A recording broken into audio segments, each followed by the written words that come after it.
नमस्कार दोस्तों, इस वीडियो में मैं संस्कृत के ऐसे 50 ऑब्जेक्टिव क्वेश्चन को लाया हूं जो कि हर साल बोर्ड एग्जाम में पूछे जाते हैं।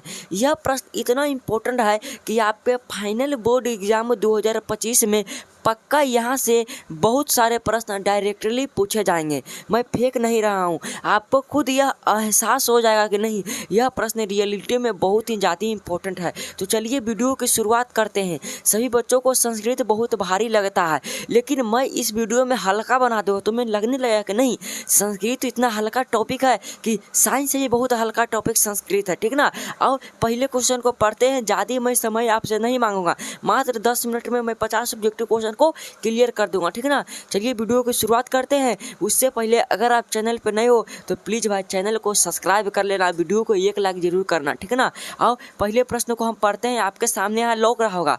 पहला प्रश्न कह रहा, अनोरयान डैश है महिमान मातनः, महिमान मातमनः, यह पद किस उपनिषद से लिया गया है। पहले इस संस्कृत शब्द को समझो। अनोरयान, अनु मतलब होता है अनु, अनु का मतलब छोटा से छोटा, और महिमान मतलब महान से महान।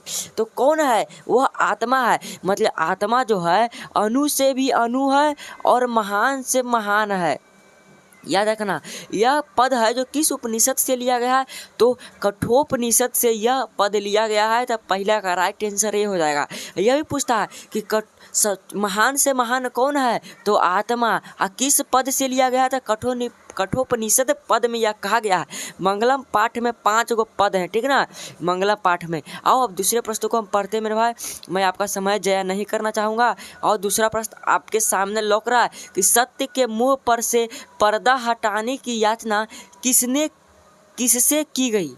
याचना किससे की गई थी कि सत्य के मुंह पर से पर्दा हटा दो, तो वह पूषण से की गई। राइट आंसर ये हो जाएगा मेरे भाई, ठीक है ना। अगला प्रश्न आपके सामने है, ग्रामोयन महानगरम भविष्यति, ग्राम एक दिन महानगर अवश्य बनेगा। मैंने भविष्य में बता रहे हैं, ऐसा किसने कहा था, तो भगवान बुद्ध ने कहा था। राइट आंसर डी हो जाएगा तीसरा का, ठीक है ना। पाटलिपुत्र वैभव में कहा गया था कि महानगर, ग्राम एक दिन महानगर जरूर बनेगा, यह कहे थे भगवान बुद्ध साहब ने। अगला प्रश्न मेरे भाई, मेगास्थनीज कहाँ का रहने वाला था, तो मेगास्थनीज यूनान का रहने वाला था। और साथ ही मेगास्थनीज को यूनान का राजदूत कहा जाता है। याद रखना, यूनान का राजदूत किसे कहा जाता है, तो मेगास्थनीज को कहा जाता है, ठीक है ना मेरे भाई। अगला प्रश्न आपके सामने है, महात्मा गांधी सेतु किस नदी पर है, तो महात्मा गांधी सेतु जो है वो हमारी गंगा नदी पर स्थित है। पटना के गंगा नदी उत्तर दिशा की ओर। याद रखना, समझ रहना, बहुत ही इंपॉर्टेंट प्रश्न है। अगला प्रश्न मेरे भाई, भारत भूमि कैसी है, यहाँ पे भूमि हो जाएगा, भारत भूमि कैसी है, तो भारत भूमि विशाल भी है, निर्मला भी है, और मेरे भाई भारत की भूमि निर्मला, विशाल, निर्मला, वत्सला, इसमें से सभी इज राइट आंसर हो जाएगा, ठीक ना। 6 का राइट आंसर। हमारी भारत में बहुत ही विशाल है, निर्मल है, सख्त है, खुशनसीब है।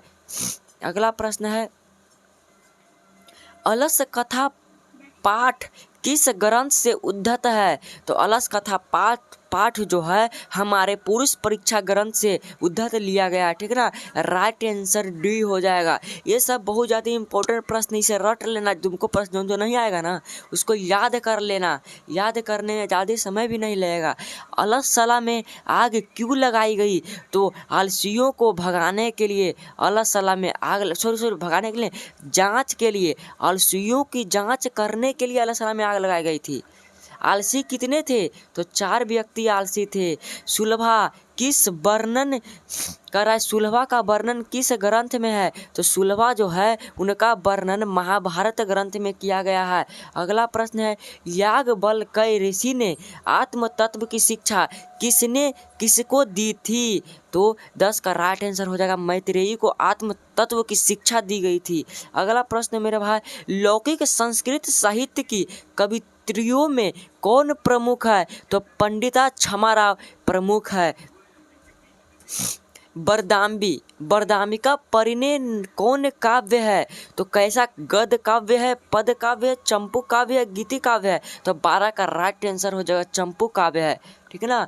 13 नंबर क्वेश्चन आपके सामने है, भारत महिमा पाठ में कितने पद हैं? तो भारत महिमा जो पाठ है उनमें कुछ 5 पद हैं, ठीक है ना। राइट आंसर सी हो जाएगा, याद कर लेना। अगला प्रश्न है मेरे भाई, किस संस्कार में सप्त पदा विधि संपन्न की जाती है, माने 7 पद संपन्न की जाती है? तो मेरे भाई मात्र वह विवाह संस्कार है जिसमें 7 वचन, 7 फेरे, 7 जन्म तक लिए जाते हैं, ठीक है ना। शिक्षा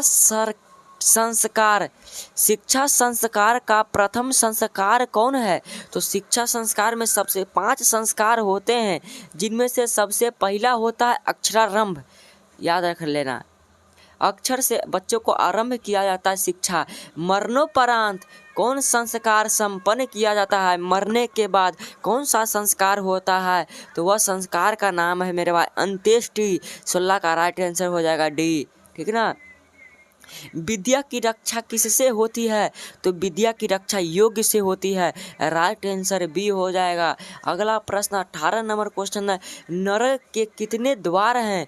तो नरक के 3 द्वार होते हैं, ठीक है ना। काम क्रोध और लोभ, काम क्रोध और लोभ। मेरे भाई 19 नंबर क्वेश्चन करा, नीति श्लोक का पाठ में घर की शोभा किसको माना गया है? तो स्त्रियों को घर की शोभा माना गया है कि स्त्रियां ही सर्व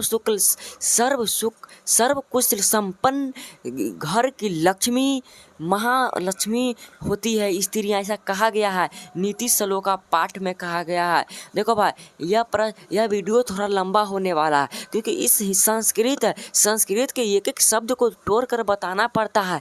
काहे कि अगर हम इसी ऑब्जेक्टिव को आंसर डायरेक्ट बता देंगे ना तो आपको कुछ भी समझ में नहीं आएगा, इसीलिए मैं तोड़ कर बता रहा हूँ, जिससे थोड़ा सा समय लगेगा। इंतज़ार करिएगा, इंतज़ार करने पर ही आपका अच्छा नंबर आएगा। है नहीं कि हम सोच लिए कि हमको 450 प्लस लाना है और बस सोच लिया आ गया, कुछ कर ही नहीं रहे। मेरे भाई सोचो और उस कंडीशन के हिसाब से तुम मेहनत करो कि हम 450 ला रहे हैं तो हमको कितना पढ़ना पड़ेगा, ठीक है ना। उसी हिसाब से मैं इस वीडियो में लाया हूँ कि भिखन टोला गाँव को देखने कौन आया था? तो भिखन टोला गांव को देखने एक शिक्षक आए थे, ठीक ना। भिखन टोला गांव कौन स्नातक की परीक्षा में प्रथम स्थान प्राप्त करते हैं? तो राम प्रवेश राम, याद कर लेना। अगला प्रश्न है, छात्रा मध्यमनम तपः, यह उपदेश राम प्रवेश राम को किसने दिया था? कि छात्रा अध्ययन से बहुत ही तपते हैं, अध्ययन कर कर ही वो उच्च स्थान को प्राप्त करते हैं। वह कौन है? विद्यार्थी। इसका राइट आंसर हो जाएगा वैदिक धर्म में कहा गया है, ठीक है ना, कि छात्राध्यम तपः, छात्र अध्ययन से ही तपते हैं, महान इंसान बनते हैं। अध्ययन के बिना छात्र का जीवन ही असफल है। स्वामी दयानंद के गुरु कौन थे? तो स्वामी दयानंद के गुरु स्वामी बिरजानंद, राइट आंसर ये हो जाएगा। अगला प्रश्न मेरे भाई, मृग समूह के पीने से मंदाकिनी नदी का जल कैसा हो गया? तो मृग मतलब हिरण के समूह को जब मंदाकिनी नदी के जल को पिया तो उसका जल जो हो गया मेरे भाई वह कलुषित हो गया, माने पीने योग्य हो गया, कलुषित माने शुद्ध हो गया, ठीक है ना।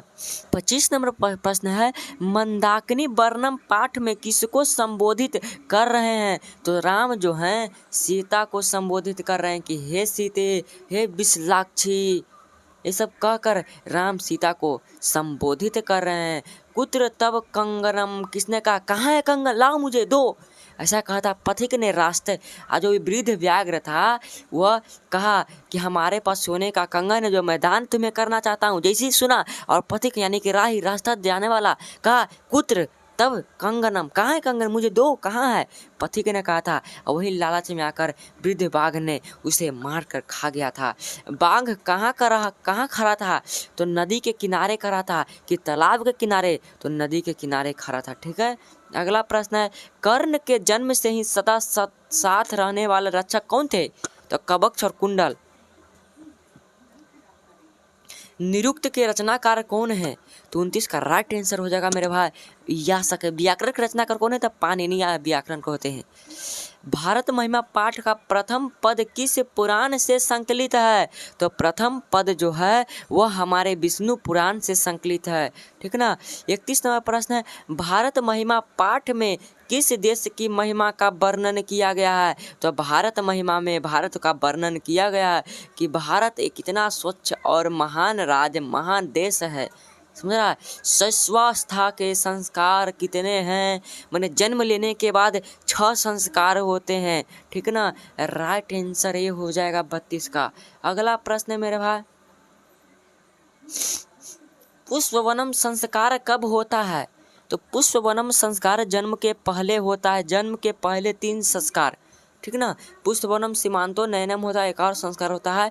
अपनी उन्नति चाहने वालों को कितने दोषों को त्याग देने चाहिए? तो अपने जीवन में उन्नति चाहने वाले लोगों को यह 6 दोषों को त्याग देना चाहिए, ठीक ना। कौन 6 दोष हैं? वो सब्जेक्टिव क्वेश्चन में पूछा जाता है, याद कर लीजिएगा, ठीक ना। 35 नंबर, घर की शोभा कौन है? तो घर की शोभा स्त्री है। समाज की गाड़ी कैसी चलती है? तो समाज की गाड़ी पुरुष और नागरिकों के सहयोग से चलती है। ऐसा नहीं कि समाज की गाड़ी सिर्फ पुरुषों के सहयोग से चलती है, उसमें स्त्रियों का भी बहुत ही बड़ा योगदान होता है, ठीक है ना। अगला प्रश्न है, मैत्रेयी कौन थी? तो मैत्रेयी जो थी याज्ञवल्क्य की पत्नी, सॉरी पुत्री नहीं, याज्ञवल्क्य की पत्नी थी, याद रख लेना। आलसशाला में आग किसने लगाई? तो वहाँ के जो आलसशाला के कर्मचारियों ने लगाए थे, ठीक है। और लगवाए कितने थे? तो वहाँ के मंत्री वीरेश्वर ने लगवाए थे। आलस कथा पाठ में अहो कथमयम कलोकोहालः, यह कहने का मतलब क्या हो, यह कैसा हल्ला हो रहा है? 4 आलसी जो थे आग लगने पर भी नहीं भागे और प्रथम आलसी बोल रहे थे कि हो कथमयम कोलाहल, यह कैसा हल्ला हो रहा है? तो यह कहने वाले थे प्रथम आलसी, यानी कि पहला आलसी। पटना शब्द किस शब्द से बना है? तो पटना जो है पतन शब्द से बना है, याद रख लेना। 41 नंबर क्वेश्चन आपके सामने है, गुरु गोविंद सिंह किस धर्म के गुरु थे? तो गुरु गोविंद सिंह सिख धर्म के जो गुरु थे और 10वें गुरु थे, इनका जन्म पटना में हुआ था, याद कर लेना। सत्यमेव जयते, सत्यमेव जयते किस उपनिषद से लिया गया? सत्य की हमेशा विजय होती है और सत्य की हार, यह किस उपनिषद में कहा गया है? तो 42 का राइट आंसर जो होगा ना मेरे भाई वह है बी, मुंडक उपनिषद में कहा गया है, ठीक। मुंडकोपनिषद में कहा गया कि सत्य की हमेशा विजय होती है और असत्य की हार। सत्य के द्वारा ही देवलोक के मार्ग का विस्तार होता है, देवलोक में सिर्फ सत्य का खजाना है। 43 नंबर क्वेश्चन है, किसकी जीत नहीं होती है? तो जीत जो नहीं होती है वो असत्य की, अजीत किसकी होती है? तो सत्य की जीत होती है और असत्य की हार। सत्य के द्वारा ही देवलोक के मार्ग का विस्तार होता है, क्योंकि देवलोक में सिर्फ सत्य का खजाना है। भारत महिमा पाठ में कुल कितने पद हैं? तो 5 पद हैं। भारत किससे वादा सदा सेवित है? तो नदियों से, पर्वतों से, सागरों से। 45 का राइट आंसर क्या होगा? तो इनमें से सभी से, नदियों से, पर्वतों से, सागरों से हमेशा भारत सेवित रहा है। सखा किस शब्द का रूप है? तो सखा जो है मेरे भाई वह 46 का राइट आंसर होगा, सखी शब्द का रूप है। 47 नंबर क्वेश्चन आपके सामने है, साधवे शब्द में कौन सी विभक्ति है? तो साधवे शब्द में चतुर्थी विभक्ति है। 48 नंबर क्वेश्चन है, दाता शब्द के पंचमी एक वचन का रूप कौन है? तो पंचमी एक वचन का रूप धातु हो जाएगा। 49 नंबर, मुनि शब्द के समान किस शब्द का रूप नहीं चलता? मुनि शब्द के समान किस रूप का शब्द नहीं चलता है? तो यह मति शब्द का रूप नहीं चलता है, डी इज राइट आंसर हो जाएगा। लास्ट क्वेश्चन है 50 नंबर, सत्यवद यहाँ बद में कौन सा लकार है? तो लट लकार कि लोट लकार की लंग लकार की लट लकार। तो 50 का राइट आंसर हो जाएगा बी, लोट लकार। और मैं 51 क्वेश्चन लाया हूँ, मैंने कि शुद्ध आपको कर देते हैं। काहे कि नहीं, कोई चंदा देते हो तो थोड़े ही 10 रुपया दो, कोई 51 रुपया देते हैं, 1 रुपया बढ़ा कर देते हैं। तो हमने 50 ना कर 51 कर दिया कि आपका संस्कृत शुद्ध हो जाएगा, शुद्ध हो जाए और आपको यह सब प्रश्न याद हो जाए। दा धातु लट लकार प्रथम पुरुष का एक वचन का रूप क्या होगा? तो दा तीतः यंती सीतः आमी याबा आमा ददाती हो जाएगा, ठीक ना। तो राइट आंसर डी। तो मैंने भाई यहाँ पे 50 से 51 ऑब्जेक्टिव क्वेश्चन करा दिया। तो आपका 51 में से कितना सही हुआ होगा कमेंट में ज़रूर बताना। जो प्रश्न आपको नहीं आता है सबको याद करके दिमाग में सेट कर लीजिए, ठीक ना। अब वीडियो अच्छा लगा होगा 1 लाइक जरूर करना भाई। इसी तरह तुम सोशल साइंस और मेरे भाई मेरे दोस्त और साइंस का तुम 50 ऑब्जेक्टिव क्वेश्चन का महा वीडियो नहीं देखो तो जाकर देख लीजिए, लिंक है जो इस वीडियो के डिस्क्रिप्शन में मैं दे दिया हूँ, ठीक है ना। तो वीडियो अच्छा लगा होगा तो 1 लाइक वीडियो का पक्का करना। और चैनल पर नए हो तो मैं फिर से रिक्वेस्ट कर रहा हूँ कि चैनल को सब्सक्राइब कर लो, ठीक। जय हिंद, वंदे मातरम। मिलती इस तरह के अगले वीडियो में।